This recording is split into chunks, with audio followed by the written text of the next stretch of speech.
Okay, so we've just calculated RR by taking moments about the left hand side. Okay, we could have taken them around the right hand side and got rid of RR and found RL. It doesn't matter which side you take, but I usually take the left hand side just for simplicity. Okay, so we have RR now. Now we look at getting RR. The whole idea of the question is to find both reactions, both forces. Okay, so now we could take moments about the right hand side. We found RR, we have to find RL. We could take moments about the right hand side, but it's much easier to use another fact that we know is true about this situation, and this is that the forces down are equal to the forces up. Okay, this beam, we do not want it to move. Okay, so before we said the total anti-clockwise moments equal the total clockwise moments, so we don't want it to turn. We also don't want it to move up or move down. So all the forces down must equal all the forces up. Okay, so all the forces down are 50 plus 200. And they have to equal all the forces up, which is RL plus RR. Okay, now we already know that RR is 172. So we can say it's equal to RL plus 172.2. So RL will equal our total there, 250. Take away our 172.2, which equals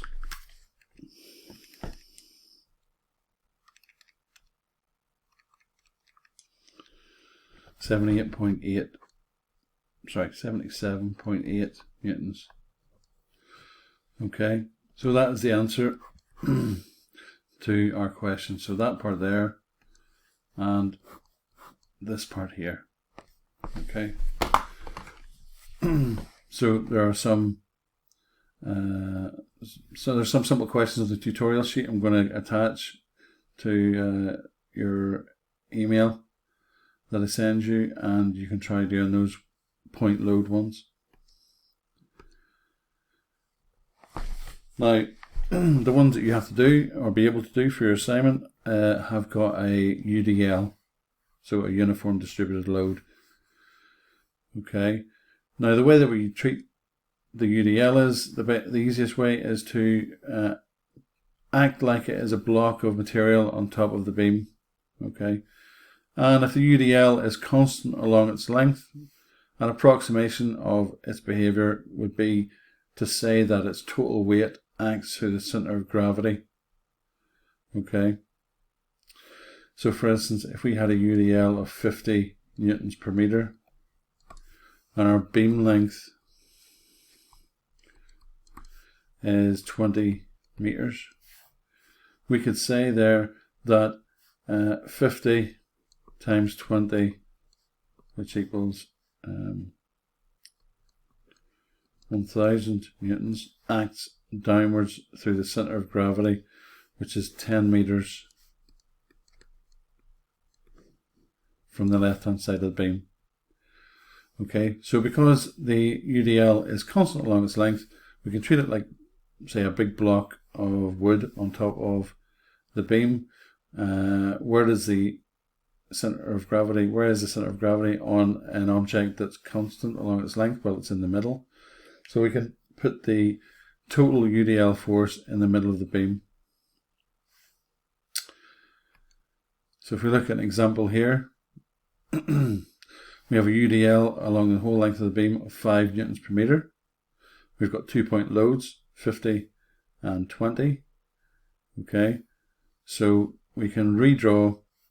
Now this beam could just be a line. It doesn't have to be a solid beam. We've got 20 acting in the same place, 4 meters from the line end. We have got 50 acting in the same place, and its total distance will be 4 plus 6, or 10 meters to that force. The beam is 4 plus 6 plus 1, 11 meters long. half of that is 5.5, so that's why we say that the center of gravity is 5.5 into the beam. And the total UDL is the UDL, which is 5, that's given up here, times the total length of the beam, 11. So our total UDL force is 55 newtons. Okay, so if I do that very quickly with a line diagram. Okay, we have our beam. We've got 20, 50, and 55. So this is the kind of diagram you should be drawing for each question. We've got our RL and our RR, and we have our distances. So that was 4. It was 6 from here to here. Okay, so sometimes people will make mistakes and they'll go 20 times 4 plus 50 times 6. It has to be to the very end. And we've got 5.5 meters. Okay. So taking moments.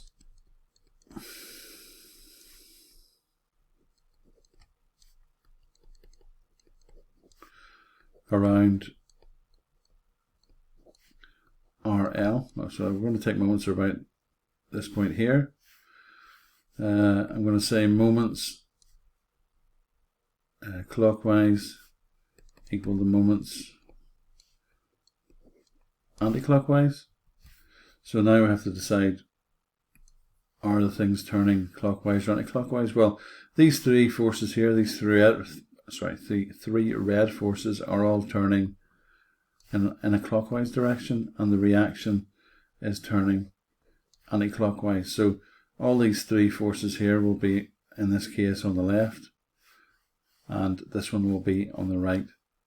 Okay, so 20 times a distance, that's what a moment is, the force times the distance, plus 50 times the distance, plus our 55 times the distance, equals our RR times the distance.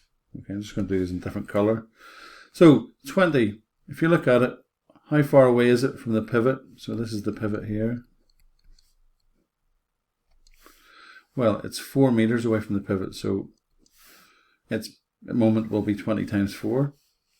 The 50, how far away is it from the pivot? Well, it's 4 plus 6.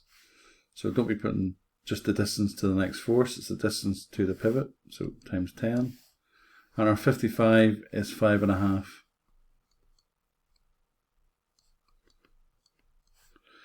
Our RR is the total length of the beam, because it's at the very end of the beam, so it's times 11. Okay, so we've got 80 plus 500 plus 302.5 equals 11 RR. So we can add these up on the left hand side. We're going to get 882.5 equals 11 RR. Let's check that. Yeah.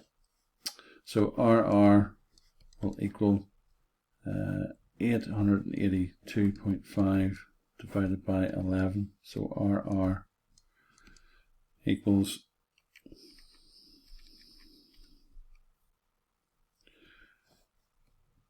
80.23 newtons.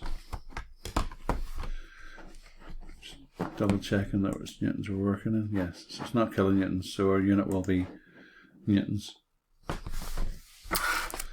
Okay, if I just finish it off in this bottom left hand corner here, save, go to the next page. Forces down equal forces up. So our forces down will be our 20 plus our 50 plus our 55 equals our RL plus RR. Okay, so 20 plus 50 is 70 plus 55 is 125 equals our RL plus our 80.23. So RL will equal 125 take away 80.23. So our left hand reaction will equal 44.77 newtons. Okay, so we have solved this word example with the UDL and the point loads. We found the reactions. So left hand reaction 44.77 and 82.23. That's actually 80.23 on the right hand reaction. Okay, and I've just done on the PowerPoint, I've just done the calculations showing them here. So you can either have the left hand side, this is taking moments about the left hand side, or taking moments about the right hand side. So if we take moments about the left hand side, we find RR, and if we take moments about the right hand side, we find RL. So either or, you don't have to do both. You could solve it like that by doing it at both those, but equating the forces is much easier than doing the moments. So find one reaction by taking moments and then equate forces. So if we know RR, we equate the forces to find RL, and if we know RL, we equate the forces to find RR. Okay, so after watching these videos, I want you to look at the tutorial sheet that I've sent you on OneDrive and complete the questions on that. Alright, any questions, get in touch. Thanks.